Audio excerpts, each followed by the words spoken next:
Good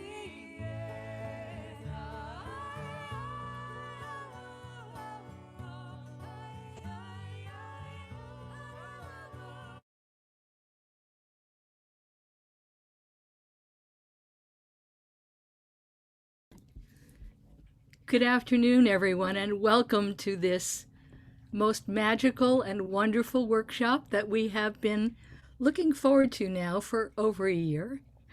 I'm Barbara Lesh McCaffrey. I'm the Dean of Ner Shalom's Beit Midrash, Lifelong Jewish Learning, and I'd like to turn this over to Rabbi Irwin Keller, who will be introducing Rabbi Diane. Thank you. Thank you, Barbara. Yes, this was meant to be a live event, in-person event a year ago, and Rabbi Diane was willing to hit the pause button in the state of emergency that we were in, and that pause button has been vibrating, waiting to be released for a long time, and we're really grateful that she's here with us today. I think most of the people in the room know Rabbi Diane, but I know there are a few that don't. So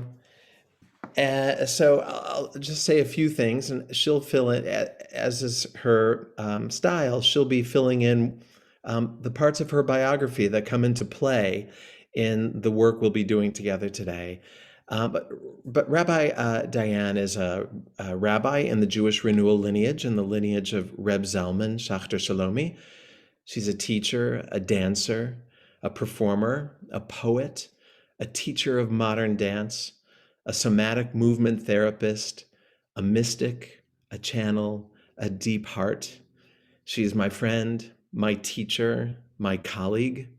She is my co-conspirator in the Taproot program, which gives Jewish teaching and sustenance to mostly millennial activists and artists. She blogs at holypresent.org and will post links to the blog and to her books of poetry in the chat later during the session. And so today in Malchut Shebahod, this day of Shekhinah, buoyant in a sea of splendor and gratitude and humility, it gives me tremendous pleasure to introduce our dear Rabbi Diane Elliot. Gosh, thank you, Rabbi Irwin, and thank you, Barbara. And thank all of you for being here on a beautiful Sunday, at least it is in the East Bay, and making the choice to be here with me and with us together. So I wanted to dedicate our learning today to the Aliyat HaNefesh of the many souls that were lost in Israel on Lag BaOmer. People who had not had the chance to gather in that way for a year, and were coming together to celebrate the great mystical rising of Rabbi Shimon Bar Yochai at Mount Meron, and just to partake of the joy of being right at the center of the Omer practice. And this very tragic incident happened in that space. So today's learning dedicated to the uplift of those souls, to the healing of that community, the many who are injured, and the many families who are in mourning. And also to our own healing and to our own uplift on this day of the conclusion of the 5th week of counting the Omer. So we're a little big for going around and introducing ourselves one by one, but what I would like to invite you to do is to I would like to invite you to write in the chat, if you are open to doing that, just where you're coming in from, where you're zooming in from today. If you're local in the Bay Area, maybe a particular piece of land, or from far away, and just a phrase about your own relationship with the Omer practice. Is this familiar? Are you practicing every day? Is this brand new to you? Just so I can get a little read on where we are together. So if you'd take a moment to do that, and I'm just going to watch and see what comes into the chat. So Basha is, welcome Basha from Sebastopol, and a medium new. Okay, sounds like a steak, but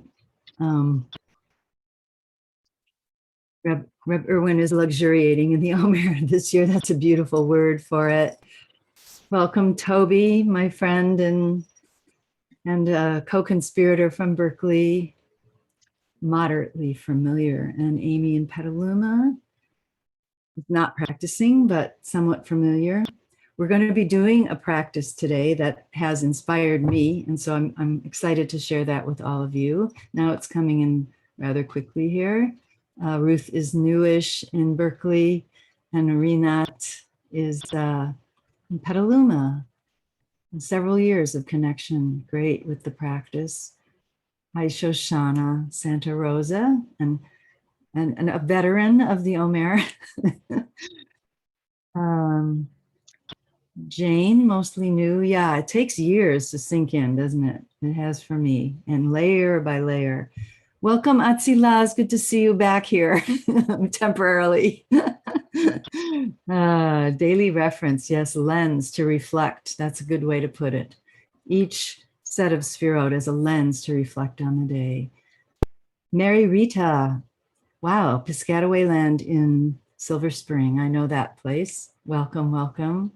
Glad you're able to practice daily with support. It does go much deeper when there's support. Becca in Port Townsend, a beginner. And Gloria, I see you. Welcome, waving. Hi, Judith. Great to see you. Santa Rosa.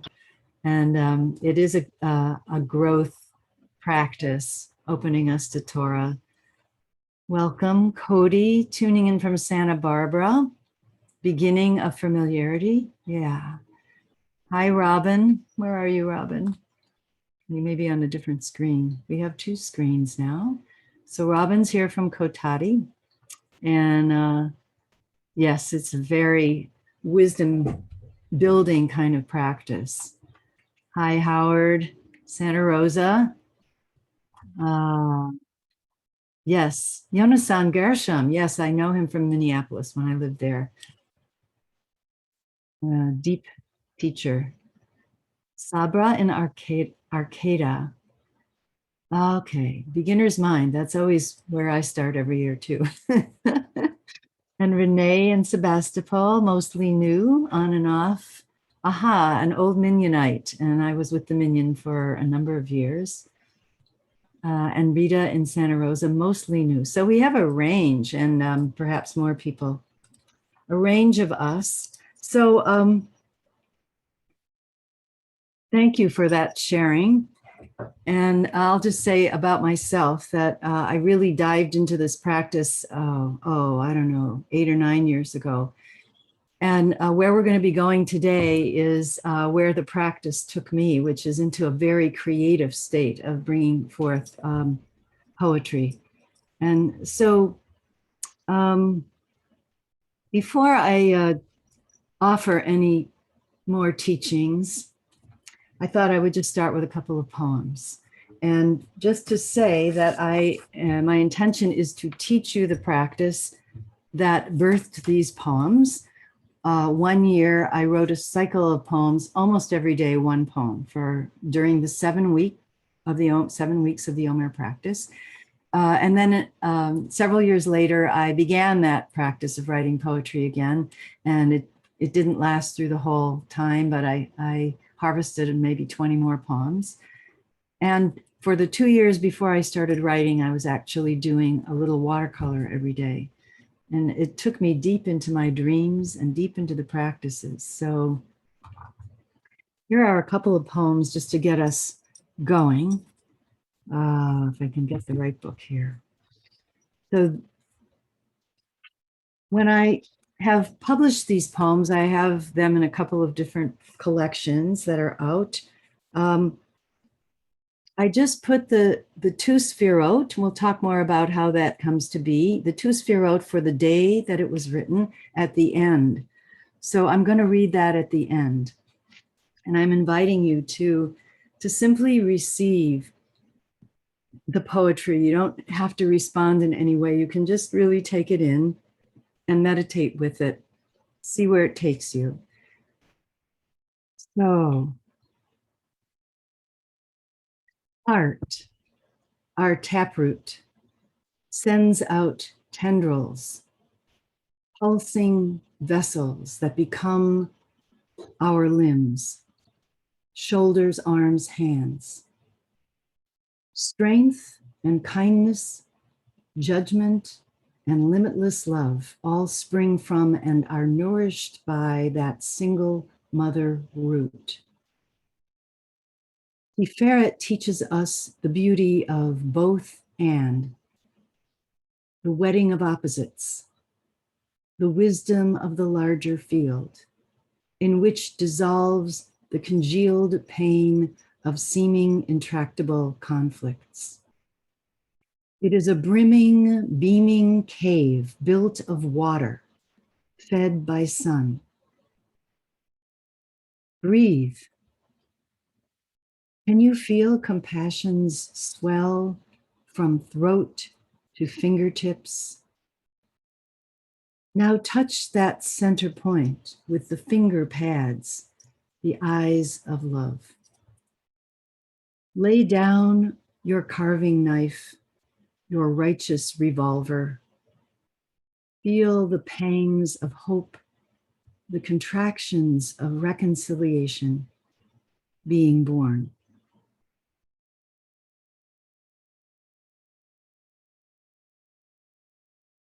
So this was written on the day of Tiferet Shebechesed, the beauty, the harmony of unbounded kindness.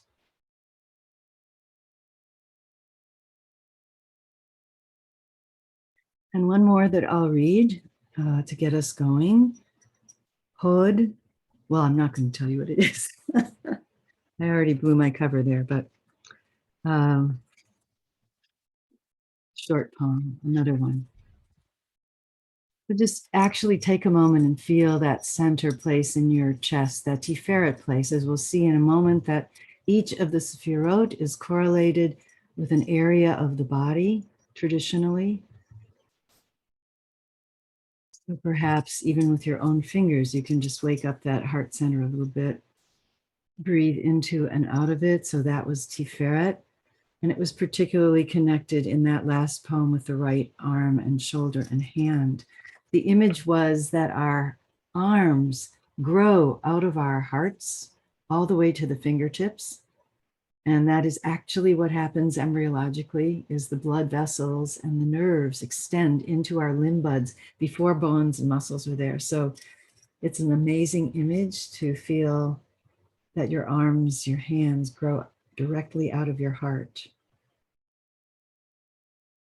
and flow back into your heart. So here's another poem. With one tiny seed, start again.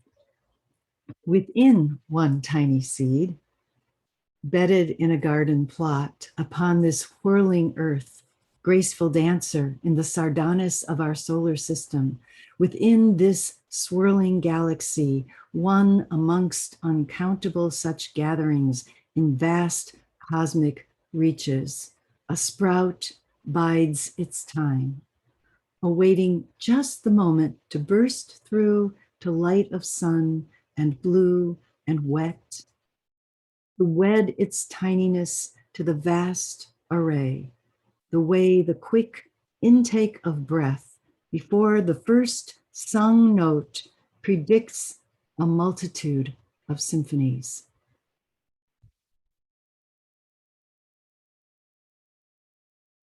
So that was Hod Sheba Hod, that was Lag BaOmer.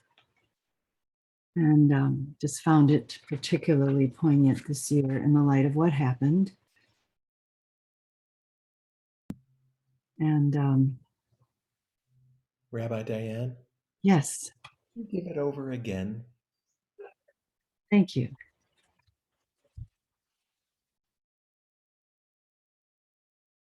Within one tiny seed, bedded in a garden plot, upon this whirling earth, graceful dancer in the sardanis of our solar system, Within this swirling galaxy, one amongst uncountable such gatherings in vast cosmic reaches, a sprout bides its time, awaiting just the moment to burst through to light of sun and blue and wet, to wed its tininess to the vast array, the way the quick intake of breath before the first sung note predicts a multitude of symphonies.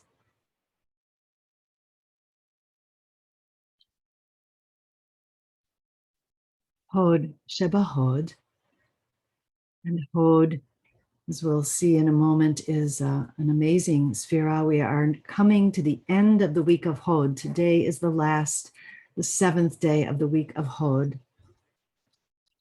And Hod is splendor, it's wonder, it's the tiniest microscopic droplets that we can perceive connected to the vastness of the universe, which is what I came through in that poem for me.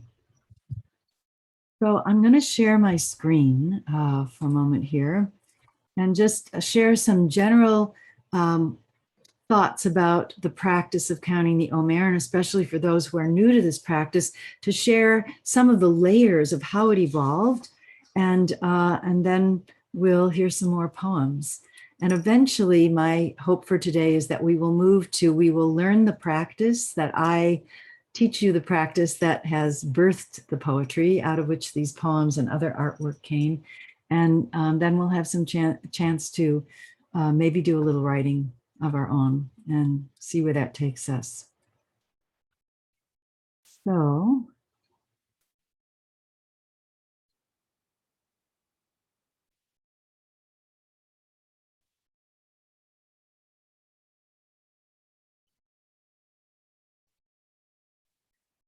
okay, so here's a slide that just has some general stuff about the Omer on it. So counting the Omer is a practice of radical presence. It's a Hineni practice.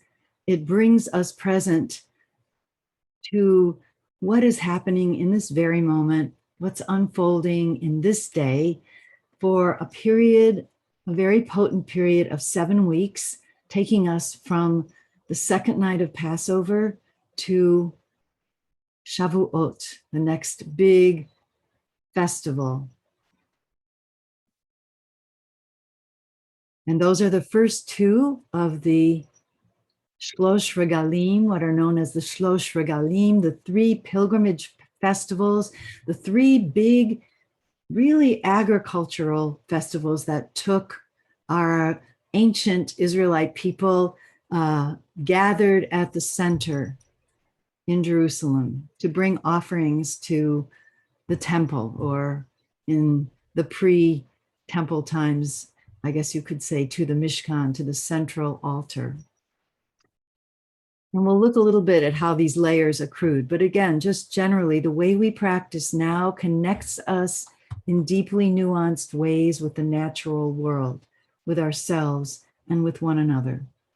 So this is a radical practice that connects us to our agricultural roots and brings us forward into our, wherever we live now, our urban communal lives, our political lives, our need to be awake and aware and taking action and ready to receive our, you could say, our marching orders. That is our Torah, our instruction. So the practice itself of counting and being aware of particular qualities interrogates me. How might you live more easefully and harmoniously, it asks me, with greater kindness and clearer boundaries, steeped in gratitude, more steady in trust, more passionately focused in the service of oneness. And we'll look at how these various qualities came to be attached to this 7 weeks. So the Omer weeks move us, perhaps you know this, from liberation, which is our Passover moment, of being lifted out of enslavement and having ourselves awakened toward revelation or Shavuot, which commemorates the receiving of Torah in the way that we hold it now. It's a journey from katnut, contracted awareness, toward gadlut, expansive mind, and back and forth and back and forth. From flashes of wisdom and awareness toward integrated being. These weeks hone our senses.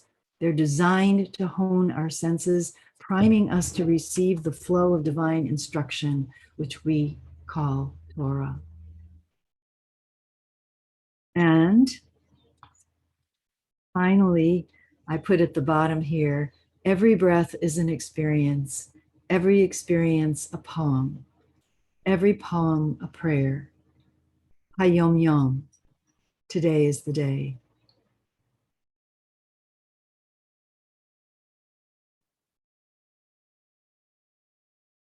So just sharing now, maybe some of you have the handout in front of you or the link to a Google Doc. And I brought us some of the verses from Torah that we read yesterday, actually, in our Shabbat Torah reading, Parashat Emor, in Leviticus chapter 23, where it lays out all of these festivals. And I just want to give us a little bit of context here. Maybe you already know this, but the people have been at Mount Sinai already for a couple of years here.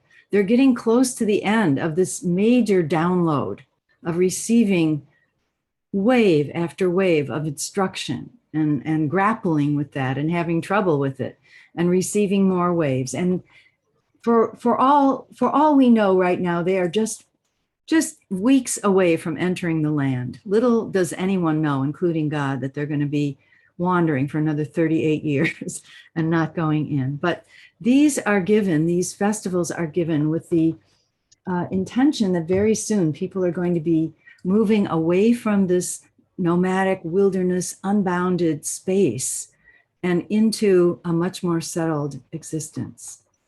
So I'm wondering if someone would be willing to begin reading the English here. We'll just quickly read through the text for those who aren't familiar with. This is where the mitzvah of counting the Omer comes from. So I can't see you all. If somebody would just like to unmute, that would be great, and read. Then the Infinite spoke through Moses, saying, "Speak to the children of Israel, and say to them that when you will come into the land that I am giving to you, and you reap its harvest, you shall bring an Omer of your first harvest to the Kohen. He shall wave the Omer before Yud-Heh-Vav-Heh to garner favor for you. From the day after the rest day, the Kohen shall wave it. On the day that you wave the Omer, you shall perform the service of an unblemished lamb in its first year as a burnt offering to Yud-Heh-Vav-Heh. Its meal offering shall be 2/10 of the ephah of fine flour mixing with oil, a fire offering to Yud-Heh-Vav-Heh, a pleasing aroma, and its libation shall be a quarter hin of wine. You shall not eat bread or roasted kernels or plump kernels until this very day, until you bring the offering of your God. It is an eternal decree for your generation in all your settlements. You shall count for yourselves from the day after the rest day, from the day you bring the Omer for waving, 7 complete, unblemished weeks. Until the day after the 7th week shall you count, 50 days. Then you shall offer up a new meal offering to Yud-Heh-Vav-Heh. Couple more. Yeah. From your dwelling places you shall bring bread for the wave offering, 2 loaves from 2/10 an ephah and of fine flour, leavened as first fruit offerings of Yud-Heh-Vav-Heh. Beautiful. Thank you, Mary Rita. So I'm going to unshare for a moment just so we can comment on that a little bit. And I guess just unmute or wave your hand. What stands out for you from what we just read? What do you notice? What's happening there?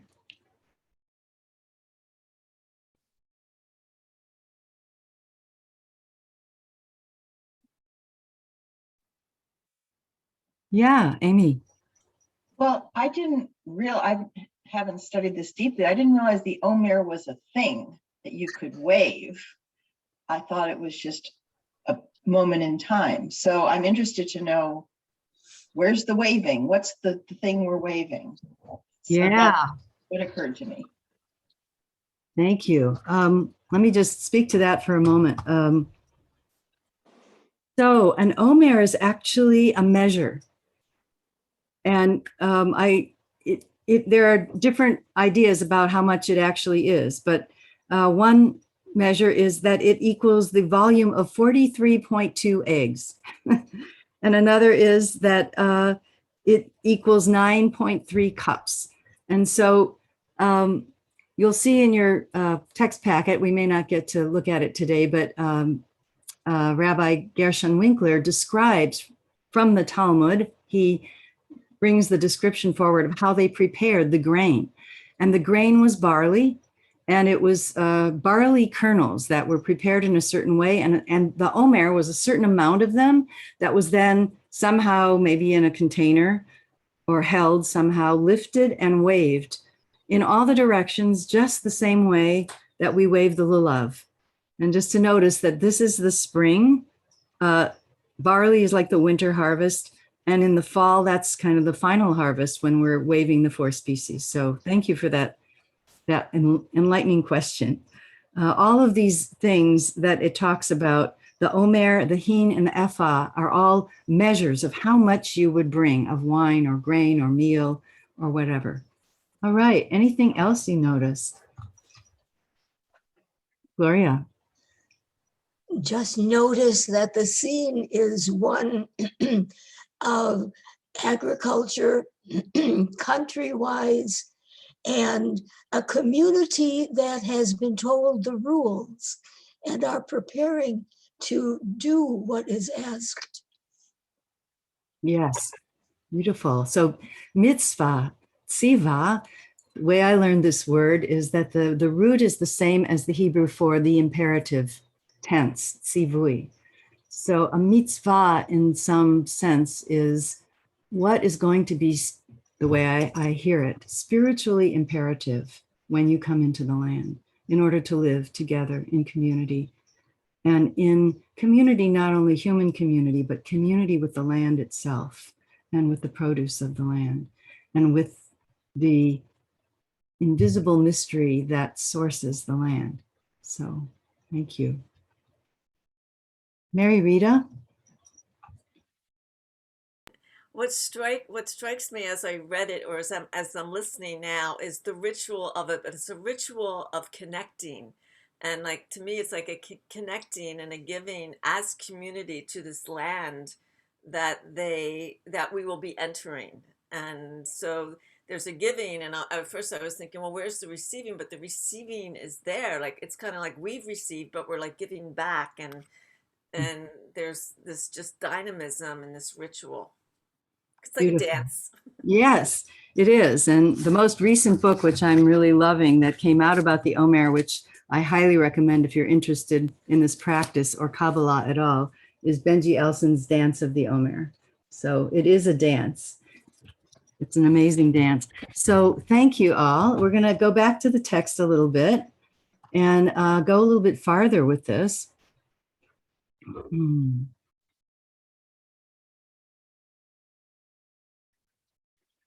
Okay, so when I was studying this text and kind of thinking of it, where does it sit in the Torah and what is the context at the end of this time at Mount Sinai, my mind jumped back to the original Omer. Where do we first encounter the Omer in Torah? And we encounter it just before the people arrive at Sinai, before we have the Aseret HaDibrot, before the 10 Commandments are given. We have this amazing section called Parashat Man.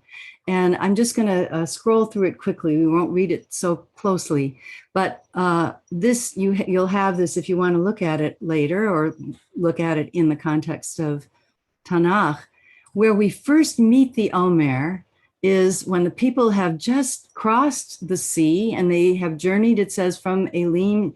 They are in the wilderness in the second month, the middle of the second month after the Exodus. So then they start to get freaked out and they're complaining that they're not going to have food. And they complain against Moses and Aaron. And the children of Israel said to Moses and Aaron, oh, if we had just died in Egypt when we knew where we were going to get our next meal, even though it was horrible and we were oppressed and our bodies were racked and our lives were truncated but at least we knew we were going to have a pot of meat and we were going to have bread.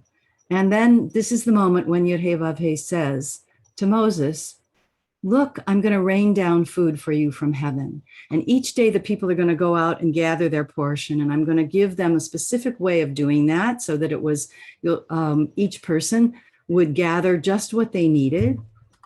And if they tried to keep it overnight, it would rot.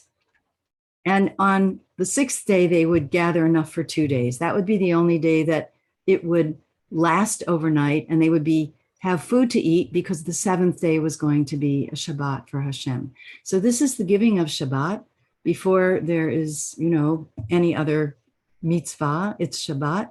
And what happens? This is the thing. So then Moses comes back to the people and says, this is the thing that God has commanded. God is going to give you this food. It's mysterious. Going back a little bit here, it looks like dew on the ground, and then it's a thin layer, like frost on the land.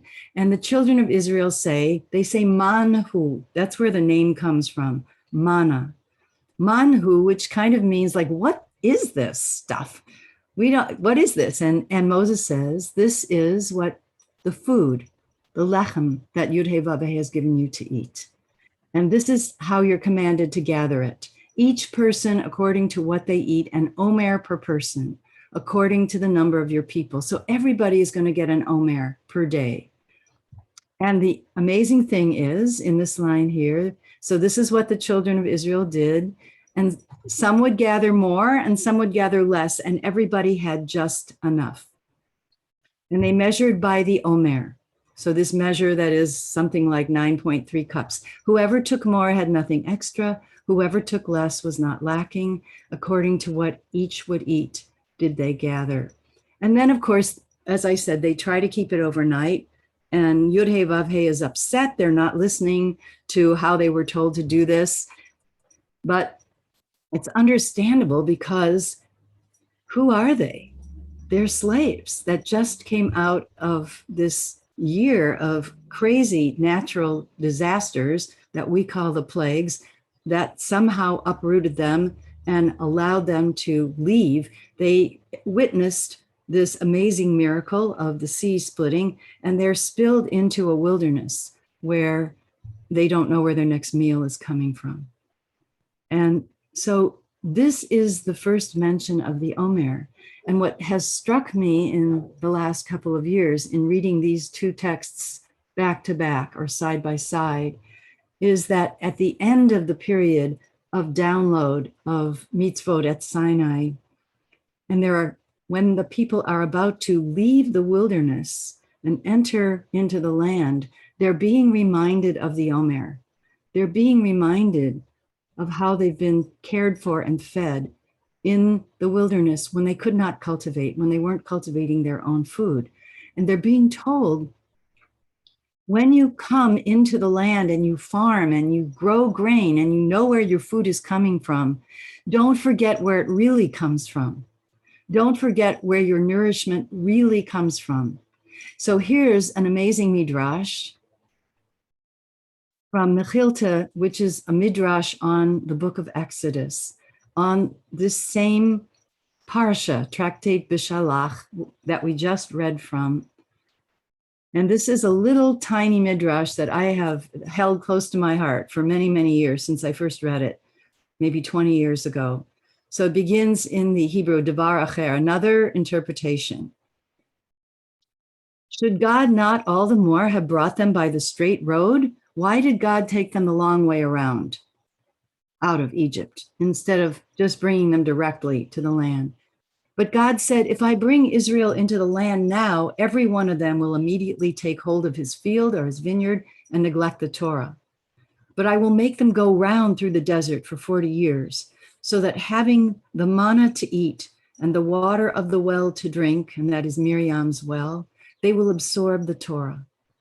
On the basis of this interpretation, Rabbi Shimon Bar Yochai, who is the great mystic sage who was Yartzeit we just celebrated on Lag BaOmer, Rabbi Shimon Bar Yochai said, only to those who eat manna is it given to study the Torah. Like them are those who eat truma. So only people who have eaten manna are really going to deeply learn Torah. They are similar to those who eat truma, which means the priests who don't grow their own food, but they eat what is brought into the sanctuary precincts, first fruit offerings or animal sacrifices. So let's pause again. What is coming forward for you, Rinat? So I wanted to share because it's exactly fitting for what you're saying. But the word truma, I'm taking it more than just the priestly, but also the poor, because so in the first Omer that you brought, there's the verse right after that. It talks about leaving the field, like some of the harvest of the field, living it, right? And we had yesterday in Torah study, it really kind of brought us alive how it's connecting, like for the poor, like and what you're saying here about only if you eat the manna just fits right in. It was really synchronicity. It's beautiful. It's so because truma is also like a gift, or something that you give to. So. Thank you. Yes, beautiful. Thank you. Yes, the manna is a gift. So when you grow your own food, can you still see it as a gift? And it's not yours. But also the poor who get it, like they're the ones who are connected, because when you leave the field, right, so the other people who come and gather, right, who don't have they're not growing their own food, right, because Right. whatever reason, right, so it's them who get the Torah, and it's Yes. that Yeah. And in some way, can we all be like the poor who glean the corners of the field? And later in the next parshiot, we'll see that also we need to pay attention to the land and resting the land. So thank you.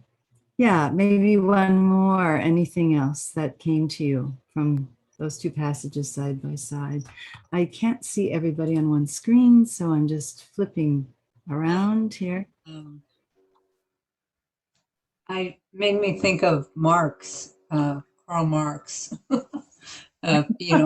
from each according to his ability and to each according to his or her need. And I just love thinking about Marx as what unconsciously was coming through him as a Jewish person. And it's just very sweet to see this kind of piece of Torah, to each according to their need. And that if people went into the land, in that enslaved consciousness, they would just kind of hold on to the land, and this And it's very moving that this gives the consciousness of all will be given, and to trust and have faith. Yeah. Yeah, thank you. Who knows where that came from, whether it was deeply rooted in the sort of DNA of Karl Marx. So I'm going to give a quick summary because we could spend really quite a while looking at the layers of this practice. And I think about it, the whole practice of counting the Omer as a kind of spiritual tell in the sense of an archaeological tell. It has layers. And we unpack the layers, and we're looking right now at that bottom layer, which is an agricultural community, an agricultural society. How does their relationship with their food and the production of their food somehow, how are they going to stay linked to the divine and the sense of the mystery? And of course, growing things is already a very mysterious and beautiful practice. And it also is the cause of, I heard someone this week who I was speaking to talked about agricultural anxiety. So the practice of counting the days between what was the barley harvest and then 7 weeks later is actually the wheat harvest. So the wheat is the major crop that people eat. Barley was more of an animal feed crop. And I don't know if you noticed this, but when the mitzvah of bringing the Omer is to bring the grain and to lift that and wave that. And at the end of 7 weeks, the offering that's brought is bread made out of fine flour. So that's something that's created by human hands. And one of the teachers that I've learned this from talks about how we are also during this period, as it became a spiritual practice over the centuries and the millennia, it became a spiritual practice of refining of our midot, of our qualities as human beings, moving from that more rough, gross aspect of our nature to the refined quality of these 2 loaves of challah. So I'll just briefly show us one more text. So what to say is that the rabbis, this is an ancient practice that the rabbinic scholars took when there was no more land. How are we going to see this period when we did not have our farms on the land? And so the rabbis linked this practice to the time from the liberation from slavery at Passover to 7 weeks later arriving at Mount Sinai and the receiving of Torah. So Shavuot became not just a celebration of the wheat harvest, but a celebration of the harvest of Torah. And then later in the 16th century, the Kabbalists of Sfat took the tree of life, the kabbalistic tree of life, which I'll show us in a minute for those who aren't so familiar, the lower 7 midot associated with basically the trunk of the body, arms, heart center, hips, legs, base of the pelvis, all of those qualities of emanation of the divine that we do associate with our bodies, and with different qualities of spiritual presence in a way. And they associated each one of the weeks with one of the lower 7 sfirot, and then each day of each week with a combination of 2 sfirot, including the sphira of the week and itself. So you get 49 permutations, combinations of sfirot. So let's look quickly at one. Yes. Can't help but associate the mana and the directive to take that which is needed as a directive to know what your body needs and get enough of it and not too much. Beautiful. Thank you, Gloria. Yes. Just enough. Sort of the Goldilocks principle. Not too little, not too much, just right. So thank you. One more look here at the text together, and then you'll have this to look at on your own. So I brought you a kind of big chunk of a commentary on counting the Omer from a siddur that I that I really enjoy using. It's called Siddur Limot HaKol in Perushet Ratzon. So it's a siddur from the Breslaver community, from a with commentaries on every prayer based on the teachings of Rabbi Nachman of Breslav. And you can again read this on your own if you're interested to read it, but it really looks at a much more psycho-spiritual approach to counting the Omer and the work with these two qualities for every single day in the 7 weeks. So there's an awareness, a mindfulness aspect to it. What is the number of this day? How far out are we from Egypt? How close are we to Sinai? How many more days? 16 more days, 15 more days, wherever, how many more days? So there's this mindfulness aspect, this kind of keeping very close tabs on the flow of time. And then there's also this aspect of coloring that awareness with the qualities of the day. And this is what the Bratslaver commentary brings, what the essence of the intention is. And I'll read a couple paragraphs from this. It's so beautiful, and I return to it year after year. So the essence of the intention of counting the Omer in its simplest form is that we need to know that a human being's days are counted and numbered with a number and count each and every day. And the person needs to judge and take stock of themselves each and every day. Not a single day should go for naught, chas v'shalom. Not even 1 hour or minute should go for naught. There should be a deep investment and presence. That's the hineni aspect. What am I supposed to be doing right now? What am I here to be doing? Can I open to that? This is the hidden meaning of the verse. 7 complete weeks. Sheva Shabbatot Timimot Tihyena. 7 complete weeks. Complete in the service of Hashem and complete in that we are open to what it is that we are meant to be doing.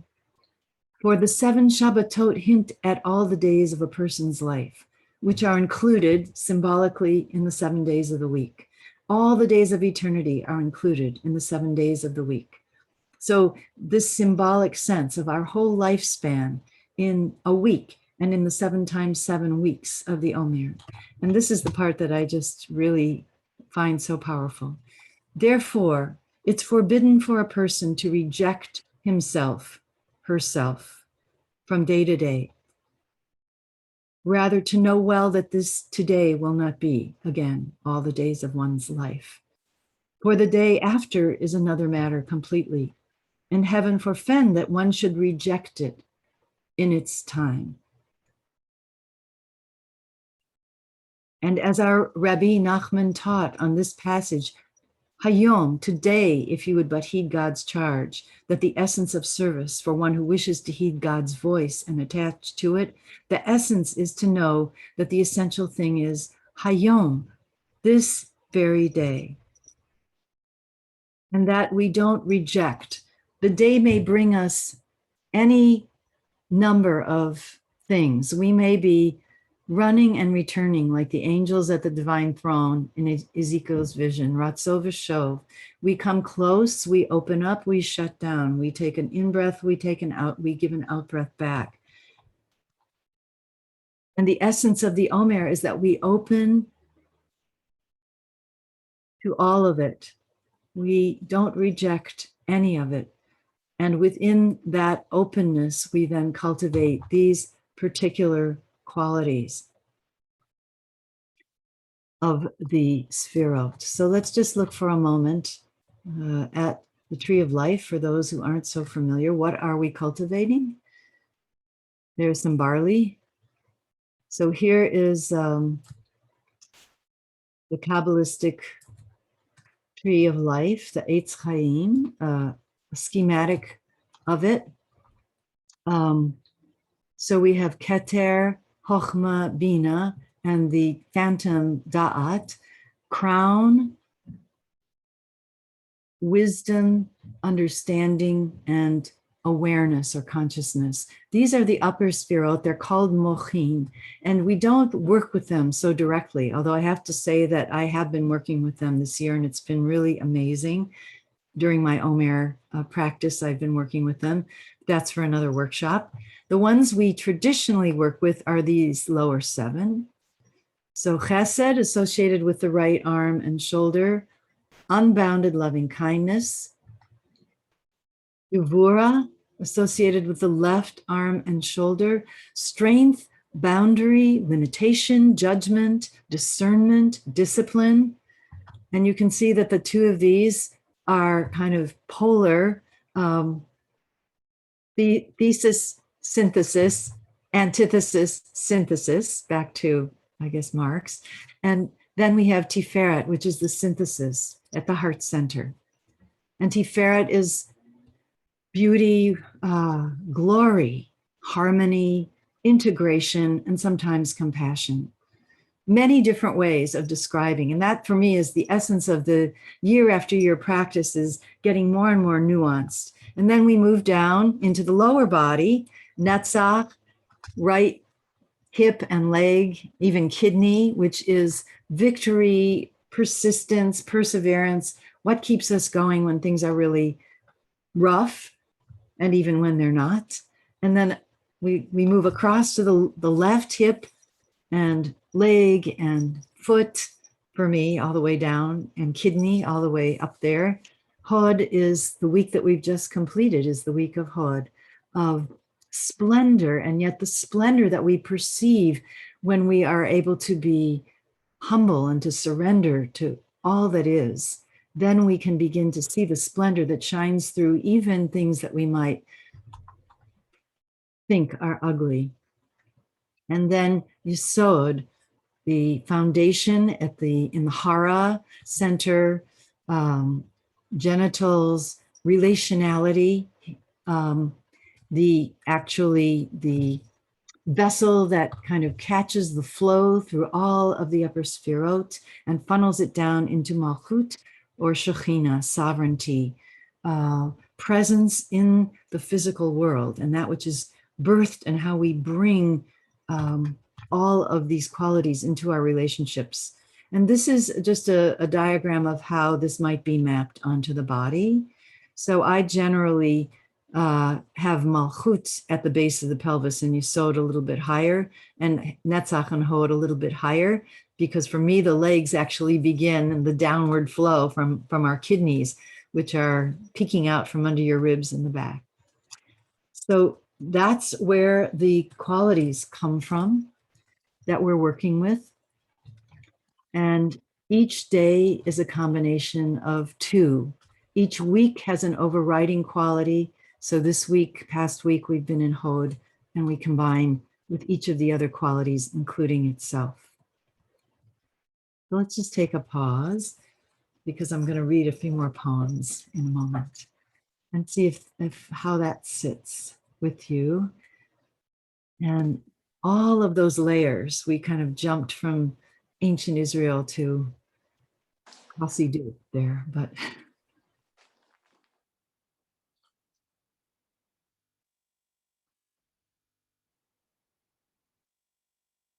any questions coming up? Or I have a question. yeah. I would like to know, is there a standard order for going through the different Sephirot? Because I've been in various practices in the last couple of weeks, and it seems like there may be different orders with different people. They say certain days, like it was Tiferet within Tiferet, but then the weeks, sometimes when somebody would say something, be mixed up. Is there a standard order? There is an order that we use, and it goes from Chesed to Gevura to Tiferet to Netzach to Hod to Yesod, and then Malchut. Okay. So the weeks are ordered that way, and then within the week, the days are also ordered that way. And yet, of course, we expand, and there are many ways of expanding these qualities and looking at them in relation to one another, but that's the standard order. Thanks for asking, Howard. Anything else? Gloria? I just noted the use of the word Anochi in the last reading. I, God, have given you this with the name Anochi. That's a powerful name of the divine, isn't it? Yeah. And it's kind of a version of Ani, but it's like an expanded Ani. One of my teachers believes that Anochi is actually the most unified and deepest name of the divine that we find in Torah, the big I. Thank you. And Julie, you had a question or a comment. Yes, I want to know why da'at is in a dotted circle instead of a solid one. Yeah, that's a great question. It's sort of a phantom sphera.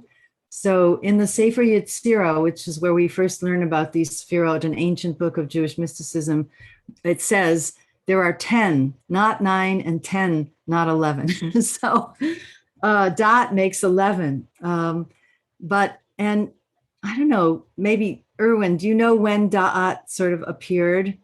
Da'at is consciousness, and it's often associated with the third eye or the throat chakra. Yeah, no, I don't know its origin. I know that the focus on da'at, that triangle of chokhmah, bina, and da'at, is a piece of the teaching. It's what gives the Chabad movement its name, which is an acronym for chokhmah, bina, and da'at. But I don't know when it sort of came into the lore. Yeah, thank you. I'll have to research that more, but definitely by the time of the 18th century, it was there. And personally, I feel like there's another sphera that I haven't yet named. I feel like da'at is definitely third eye, and I feel there's another sphera front and back at the throat that I'm seeking a name for. So if that comes to anybody, let me know. We're going to move on. Okay. So thank you if you have comments, feel free to write them in the chat. But we're going to move on a little bit because I really want to get to the practice today. And I also want to read you some more poetry. So take a breath. And I think I'll do several more poems. And then we're going to learn the practice. And so I'll just say briefly before I read the poems that the traditional practice is to count at night, and there's liturgy around the counting, prayers that you do before and after, and then to carry that intentionality through the day. But I found that it was really powerful if I would chant the two qualities for the day in the morning. And there's a tradition, an ancient tradition of chanting the two qualities for the day together 112 times. And to actually sway the body in each of the 6 directions and chant 18 times in each of the 6 directions, just like your body becomes the Omer of barley that's being waved by the high priest, or just like we wave the lulav at Sukkot, but the body waves, and 18 is the number that represents life in Gematria. So again, this is a theurgic practice, a shamanic practice, if you will, of influencing, staying connected with the divine to influence the growth of that crop, but also to set these qualities in ourselves. And then the last 4 times, that makes it 112 times.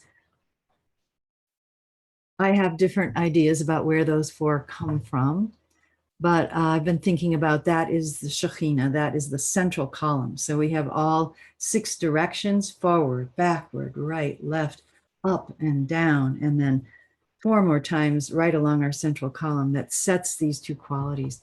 So that's where the poems came from. I chanted, sat in meditation, and then just wrote.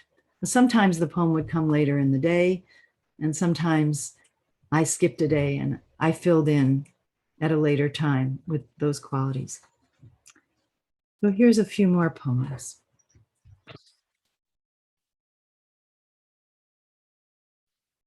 Take a breath.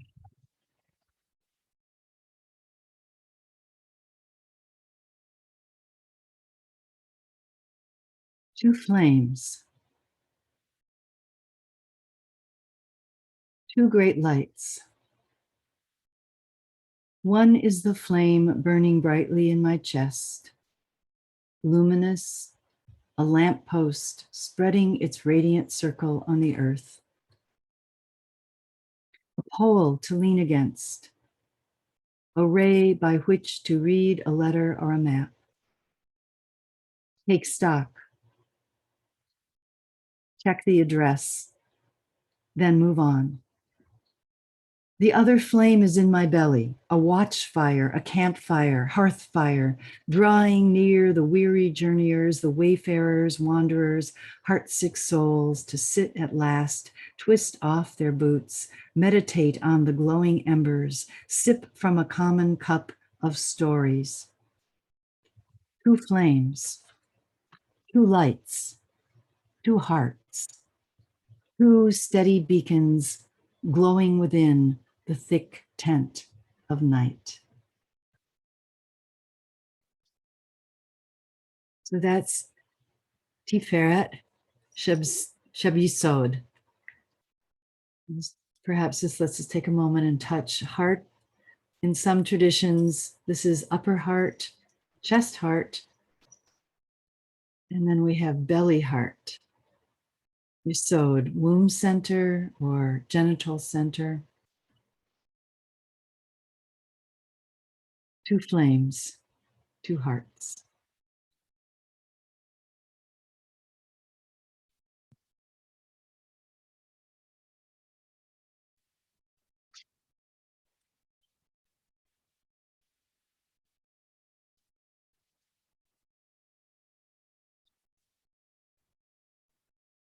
I retrieve my small glass table from a neglected and overgrown backyard where it has endured storms, smog, fog, soot from the oil refinery fire, beneath the landlady's battered canvas canopy, among the weeds for nearly 6 years. Her promise to clean out the yard and make it sweet never kept. In the kitchen, I wash the table's dirt-filmed glass top, its metal rim and curving legs, spray them with Windex and wipe again and again, as if I could wipe away the neglect, the crazy disorganization and broken agreements with paper towels. Some relationships are irreparable. Some never began, and some will never go anywhere, like a beat-up old Buick abandoned in a vacant lot on a dead-end street. Sometimes you just have to cut your losses, take back your table, lug it up the narrow, weed-choked walk, ease it awkwardly through the doorway and down the hall, make a spot for it in the garage, under piles of empty boxes and old suitcases, releasing hope, making peace with things and people as they are.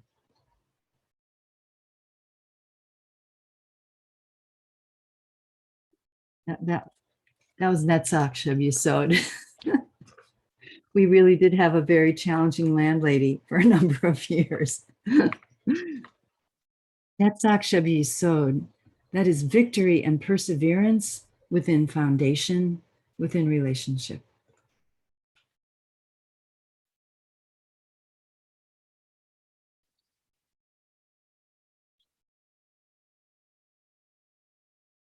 So one more here. A couple more. And remember that the Omer begins during Passover and then continues past Passover. So the first days of the Omer, we're still in the Passover holiday. I carry the bags of chametz in from the garage. Gluten-free pasta, flour, sugar, agave nectar, fruit juice, wine, organic chicken broth, pad thai noodles, cider vinegar, and cooking oil spray. I empty them into kitchen cabinets, determined to fill each empty bag with clothing I no longer wear, shoes that will never be comfortable, jackets perfect for the ski trip I will never take, socks, t-shirts, 3 sweatshirts emblazoned Academy for Jewish Religion, pink leggings. The filled bags sit in the hallway waiting to be loaded into the back of my Corolla wagon and ferried to the Goodwill store on San Pablo Avenue. I've finally released that corporate gray and black striped wool suit and the black wool and leather jacket I bought at the Burlington Coat Factory in St. Louis Park, Minnesota, and wore on my second trip to Hungary in 1996, then schlepped from Minneapolis to San Diego to the Bay Area, 4 moves, 16 years, but barely wore again, a souvenir of more carefree traveling days. The chametz bags, neatly packed with the remnants of my life, will flow now into other lives, bringing warmth, I hope, and comfort, the brightness of a new old thing, of anonymous kindness, of an unexpected gift. And that one was Chesed Shebigvura, boundless loving kindness within strength, limitation, and discipline.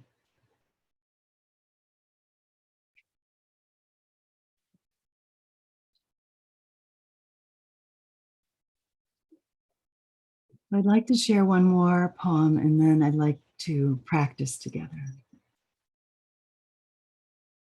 I was born during the Omer on the 11th day. And my mom died on the 10th day of the Omer. So the day before my Hebrew birthday. And I wrote this book.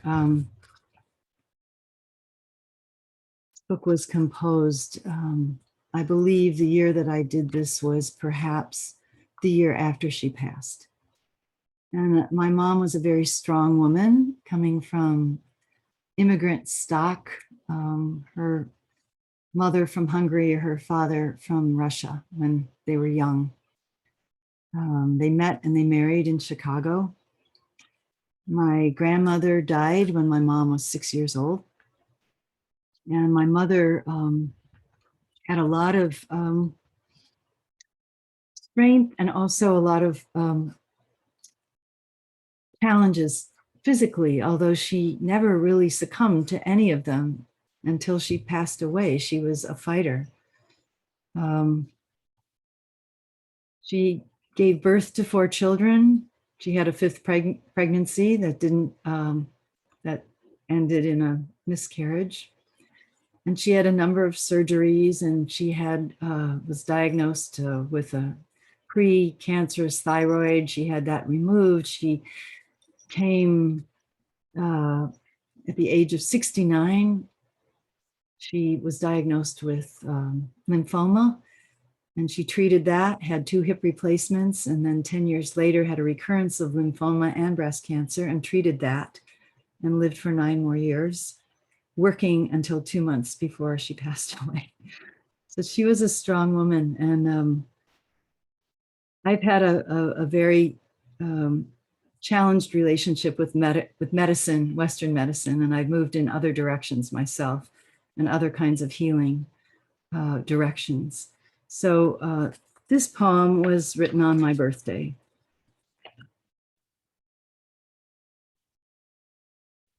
The day on which I passed out of my mother's womb, surely a day of perseverance within constraints.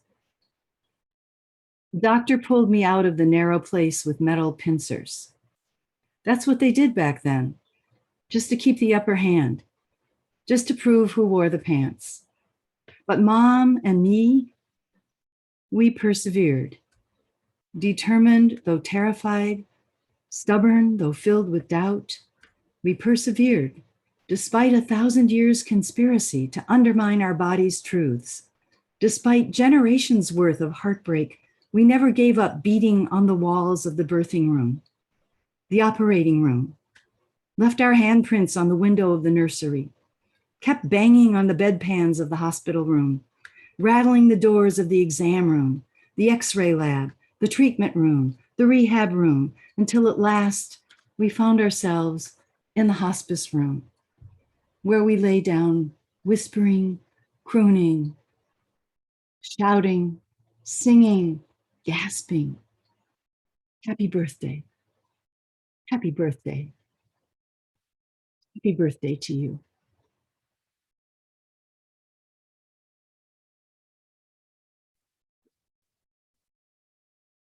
So that is Netzach Shabigvura, my birth, Omer.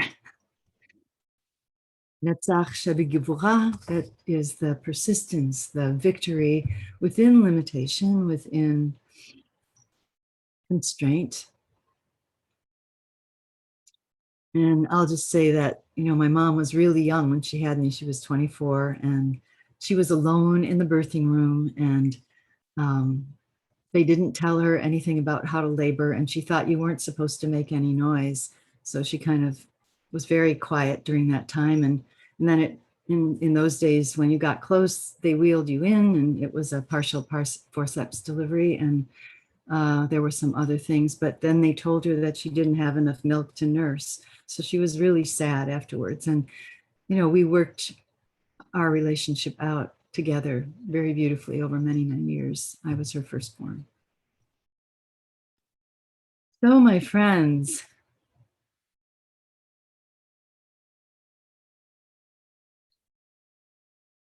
I would love to share this practice with you now. The practice of chanting the two sfirot of the day and making it an embodied practice, and to do this together. And what I'd like to offer is, if you have access to just something to write with, maybe just to jot with, or something to draw with, if you bring that nearby. And we're going to have a little bit of time to write, to just let your hand move. If it works for you, you don't have to. You can also simply meditate after we do the chanting. But if you like to write or you want to experiment, we'll have just some time, maybe just 5 or 6 minutes after we chant, to just see what comes. And then I'm going to ask Reb Irwin to drop us into breakout rooms with 2 or 3 people in each room, depending on how the numbers work out. So if you would prefer just to stay in meditation, we're going to have maybe 10 minutes in the breakout rooms. If you would like not to go into a breakout room, maybe you can just put an N in front of your name if you know how to rename yourself. Or, yeah, that would be good, so that to make sure that nobody ends up alone in a breakout room who wants to be together. And there'll be some time in the breakout rooms just to talk with one another, to share part of your writing or drawing if you would like to, just to see where things are landing. So let me describe the practice. This is an ancient practice. Rabbi Min Kantrowitz talks about it in her book, Counting the Omer. And many years ago, I made a set of beads so that I could count with the beads.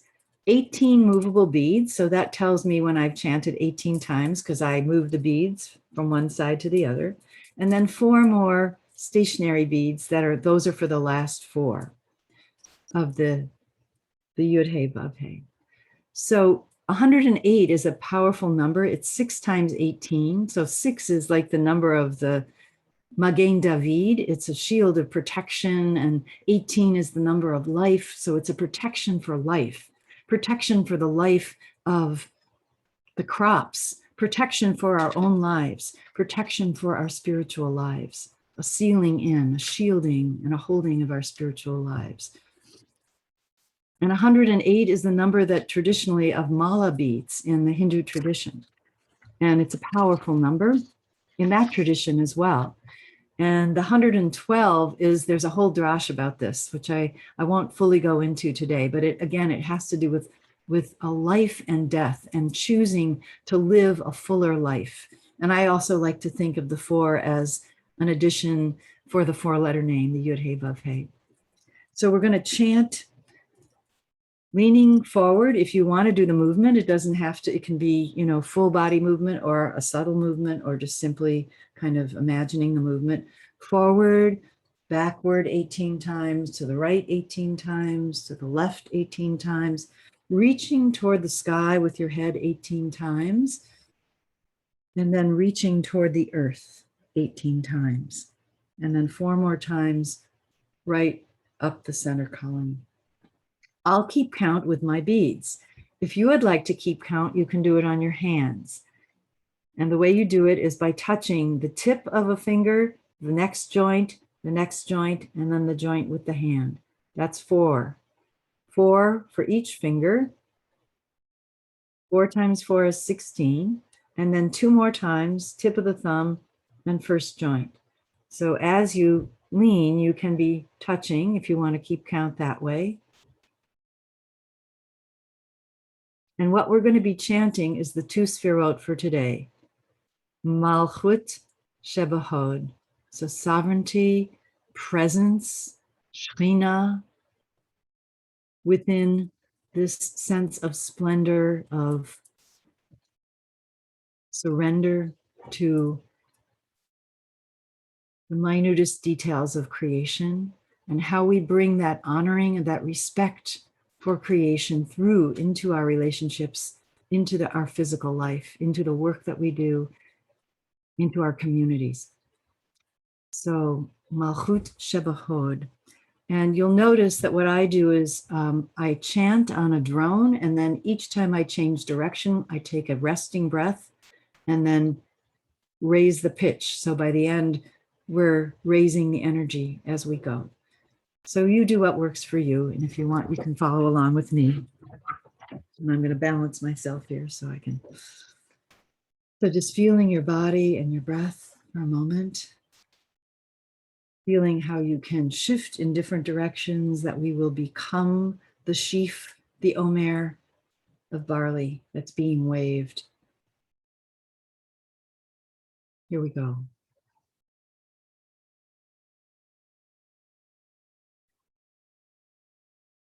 Malchut Shebahod, Malchut Shebahod, Malchut Shebahod, Malchut Shebahod, Malchut Shebahod, Malchut Shebahod, Malchut Shebahod, Malchut Shebahod, Malchut Shebahod, Malchut Shebahod, Malchut Shebahod, Malchut Shebahod, Malchut Shebahod, Malchut Shebahod, Malchut Shebahod, Malchut Shebahod, Malchut Shebahod, Malchut Shebahod.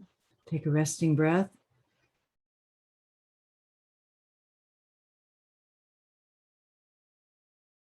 Into the back.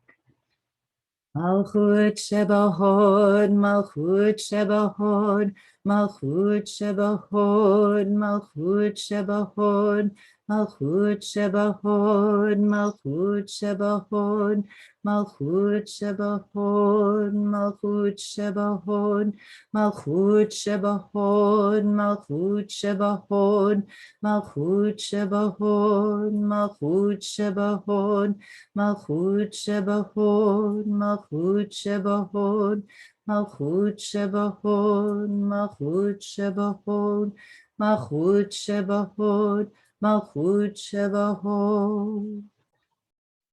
The breath, the Sheba means within, that is within. To the right.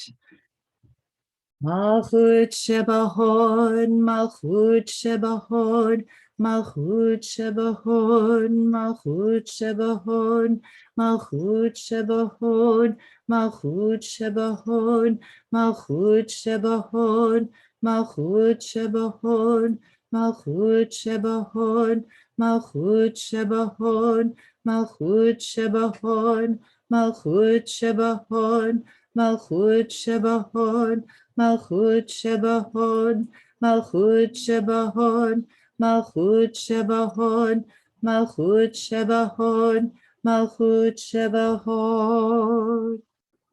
Breathe.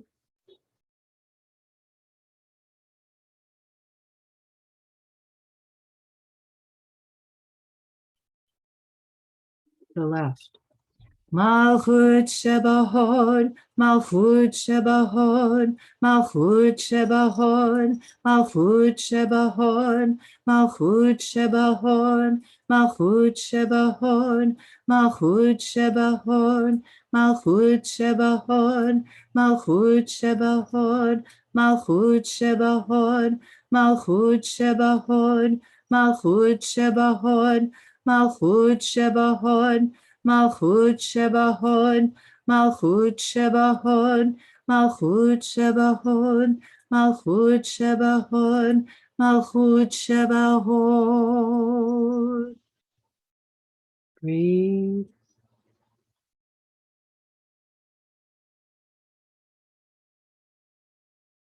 To the heavens.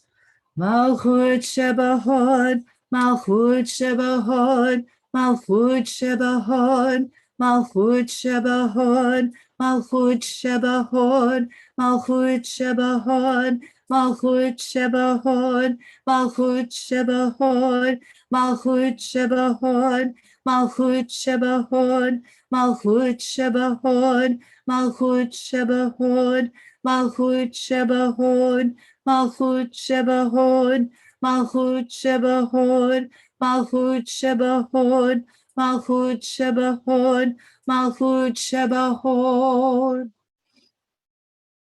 Deep breath and exhale. Now anchoring all of this in the earth. Malchut Shebahod, Malchut Shebahod, Malchut Shebahod, Malchut Shebahod, Malchut Shebahod, Malchut Shebahod, Malchut Shebahod, Malchut Shebahod, Malchut Shebahod, Malchut Shebahod, Malchut Shebahod, Malchut Shebahod, Malchut Shebahod, Malchut Shebahod, Malchut Shebahod, Malchut Shebahod, Malchut Shebahod, Malchut Shebahod. Breathe.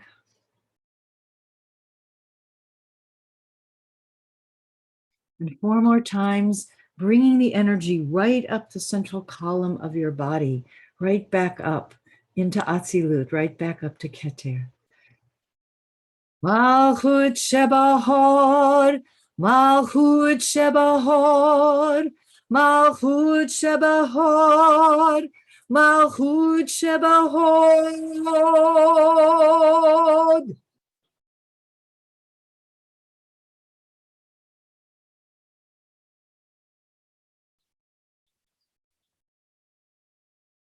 Take several breaths, letting the energy move in whatever ways it does within you and around you.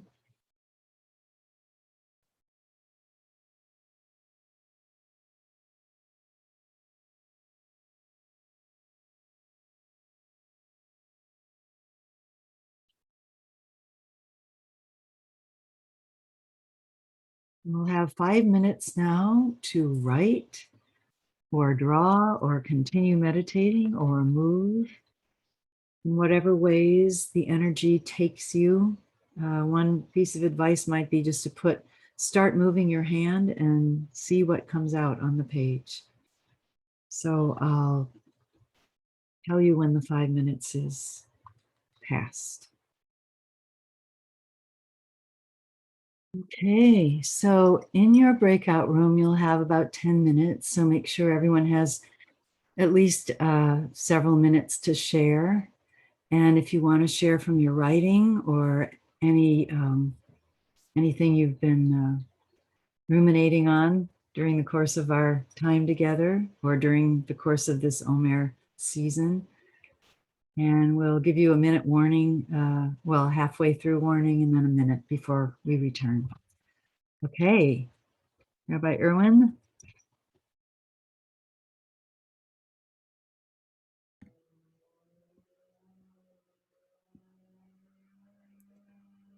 Welcome back. Welcome back. There are coming people.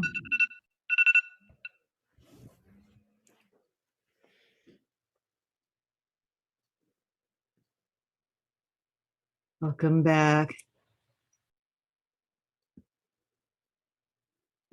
Too short. Yeah, I know. So even though it was short, I bet it was sweet. Short and sweet, yeah. Yeah, love to just open it up for some, whatever you would like to share, either that you shared in your group or that other things that came up today. Especially folks who haven't spoken yet would love to hear. Barbara, why don't you start us off? Well, I was saying I've been immersed in planning a workshop for Shavuot about this concept, if you will, of languishing the movement from an exclusive, inclusive place to trying to be back out in the world. And I so appreciated your sense of the Omer as a movement from contracted awareness to expansive mind. It just so resonated. And how I was framing what I wanted to do was looking at the experience of how hidden children reemerged. But I realized there's another level is once we were wandering for 40 years in the desert, how did we learn to be together differently? And so there's a whole nother layer, and such gratitude. Thank you. Thank you. Beautiful observations. And yeah, I didn't read this section of the text from the Breslauer text, but it begins by saying we have this great awakening that happens on Passover, but then very swiftly kind of drop back into, because the people have been enslaved for hundreds of years. So it's going to be a gradual process of emergence. And how do we do that? And yeah, powerful practice. This is one of the ways. And I've done a little bit of thinking this year about how this Omer practice addresses our healing from trauma, which is close to the surface for many of us right now. It's been a very traumatic time, but we also have long trauma that we're dealing with. Thank you. I saw another hand. Was that Mary Rita or somebody else? Yeah, thank you. I pulled back because I've also shared, but this will be very quick. I was moved just to pick up 2 colored pens, and I call this the dance of the Omer energy, if I can get it up there. Oh, wow. Yeah. Wow, that is very galactic. And it's just where it took me, and it will give me last night as we were counting the Omer, or yesterday was the first time that I had ever been together outside of my home since March of 2020. We were with 2 other couples, and it's the first time I could be with couples without masks, and it feels a lot like it felt a lot like this. I hear you. But this, as an energy of the Omer moving, and the energy is really powerful, because this is also presence for me looking at this. Thank you for bringing forward that aspect of movement. And Barbara, also, there's so many different directions and shapes of the movement, and it's very inspiring and purifying. It is a purification practice. Yeah, other thoughts or observations? Yeah, Robin. Oh, you have to unmute. Please unmute. We want to hear you. Okay.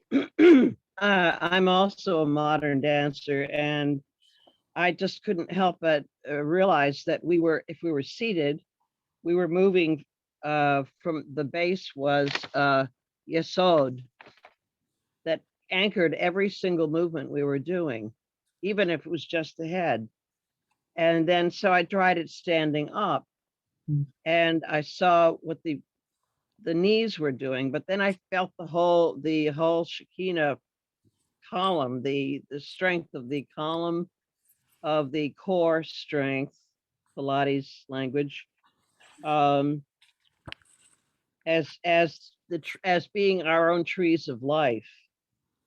And then it occurred to me, I was in Jean Houston's mystery school for 3 years, and she was constantly referring to the axis mundi, the connection between earth and heaven, which could be a tree and it can be us in our movement. And so, and I want to say something that Rita said to me. We were in the same room, that she's never been able to meditate sitting still, but this was very different and very wonderful. And for me too. Thank you, Robin. Yeah, it's a moving meditation. And I want to suggest that there can be different places of anchoring. Yesod is one, and I want to invite those of you who are interested in exploring to also think about what we call in the body mind centering work I do, the perineal body, which is a very powerful point in the pelvic floor, and also the coccygeal body, which is another glandular center within the tip of the tail. And then, of course, we also, when you stand up to do this practice or any other practice standing, you have that kind of what's happening with the soles of the feet and the center points. And in Qigong, we talk about different centers on the foot, the bubbling spring at the front of the foot, the center of the foot. So there's a lot of ways to feel and play with the movement of what's happening. And one more layer that I'll just throw in, since you brought it up, is that you can also do this practice facing east. And each of the sphirot is associated, each of the directions has a sephira associated with it. So that in addition to the two that you're chanting, you might also be summoning in the energy of a third. And if anyone's interested in that, I can easily give you a chart of which directions. But the third sphira that you're bringing in, or it could be the same one twice, since there's overlap with the ones we're chanting, creates a braid of energy in my awareness, which is stronger than just the two alone. It braids in the third sphira. So that's sort of another level that I've been playing with for the first time this year, is actually facing east and bringing in the sphirot of the different directions. Okay. Oh yeah. So thank you, Robin. You inspired me to share more. Okay. Okay. Yeah, just maybe time for one or two more before we have to close.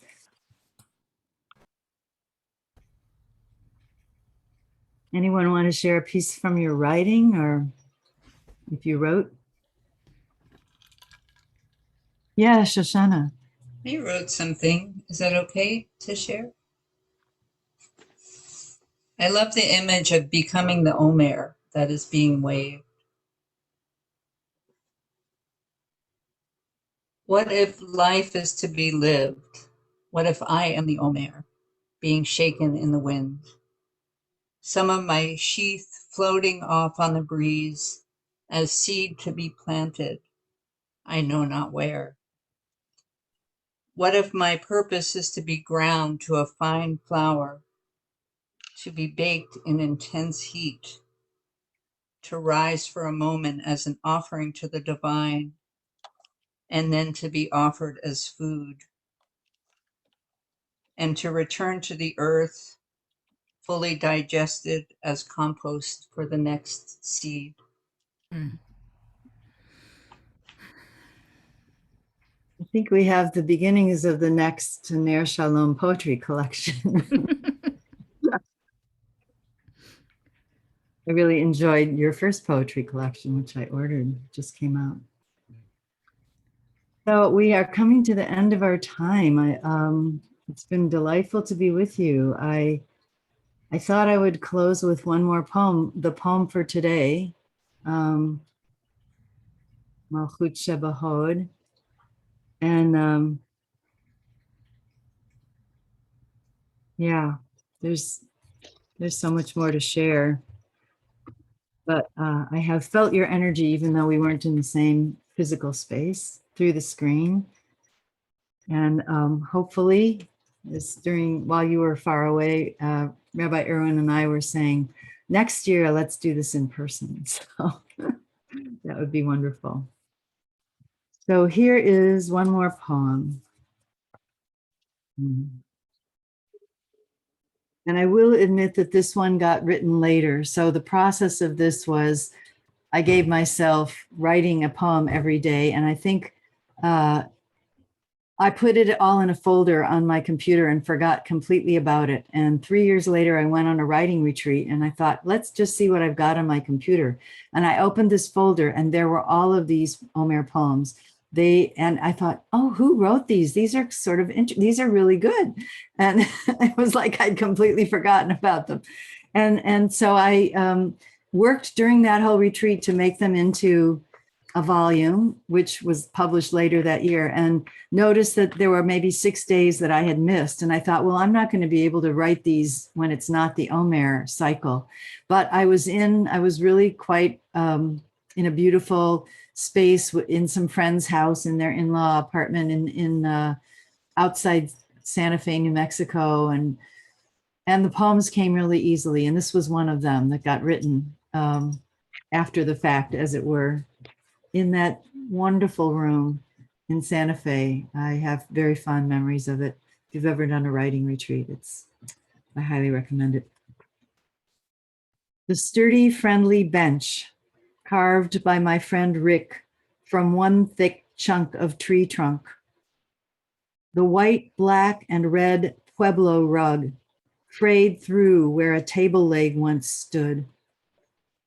The double window pane projecting warm rectangles of afternoon sun onto floor, table, couch, and blue closet door.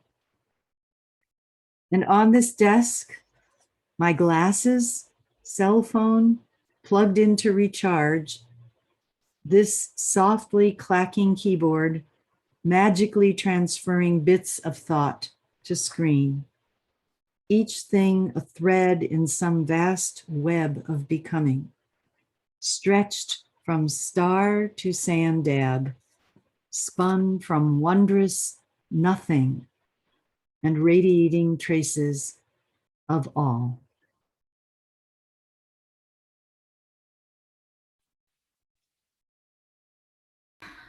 So as we say, let's unmute and hold hands. This is our new hand holding, side to side, above and below.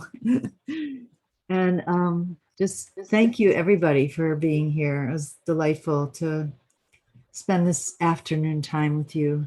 And Lehitraot. Thank you for the beautiful poetry and for the teachings. They're so profound. Thank you, Rabbi. Thank you, Rabbi Diane, on behalf of Beit Midrash. We hope we have many other chances to be with you. This was just such a gorgeous experience, and we are all so much moved by our time together. I just want to let people know we'll do a quick follow-up, maybe with some suggestions that showed up in the chat. If we don't have your email, please put it in the chat for us. There are a couple of you who did not, we don't have that information. I think you know who you are. I sent you messages. And we also would love to invite you to join us for our Night of Learning on Shavuot, which we're doing in collaboration with 2 other communities. And we'd love to share that information with you. It's open to everyone. So thank you so very much. And we have an Omer counting practice group that Rinat leads, and that's 6 o'clock on Tuesday in this very Zoom room. So you can join Rinat this Tuesday and the Tuesday after, and then next year. So thank you all for being here. We'll follow up. We'll give you a link to the video if you want to review the practice that Rabbi Diane taught us. Be well, everyone, in this beautiful Malchut Shebehod. Thank you, Diane. Always, you've given me such a spurt for writing this year. And thank you for sharing it with me, the beautiful writing you've been doing. Bye. Shalom. Shalom. Shalom. Shalom. Thank you, Rabbi Diane. Very